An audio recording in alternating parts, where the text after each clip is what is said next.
சபருடைய துஆல சோதனையில் அழைக்கும் போது அல்லாஹ் வெற்றி கொடுத்துருவான். ஸல்லல்லாஹு அலைஹி வஸல்லம் சொல்லி கொடுத்த துஆ அடிக்கடி நான் சொல்லுவேன். ஸல்லல்லாஹு அலைஹி வஸல்லம் தன் மகளுக்கு சொல்லி கொடுத்தாங்க.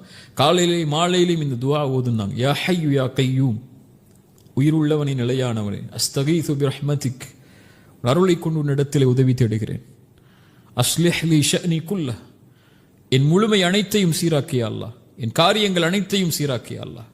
வலா தகில்னி இலா நஃப்ஸி தர்ஃபத ஐன், என் கண் சிமிட்டும் நேரத்துக்கு கூட என்னை விட்டு விலகிறாத, என்ன என்கிட்ட ஒப்படைச்சிடாத, நீ பார்த்துக்கோன்னு சொல்லிடாத. நீ பார்த்துக்கோயா அல்லா, என்ன நீ வச்சுக்கோயா அல்லா, உச்சி முடி உன் கையில் இருக்கு, நீ அதை நடத்தியா அல்லா. இந்த சோதனையில் வந்து நிற்கிற, எனக்கு என்ன செய்யணும்னு தெரியல, எப்படி வெளியே போகணும்னு தெரியல, யூசுப் வருவாரா திருப்பி வருவாரா எனக்கு தெரியாதே அல்லா, நான் உன்கிட்ட கேட்குறேன். சப்ரன் ஜமீலன், அந்த அழகிய பொறுமையோடு, அந்த சபுரை கொண்டு அல்லாஹ் கேட்குறாங்கிறான், கேளுங்கிறான், உதவி தேடுங்கிறான். அந்த சபுர் தான் அது.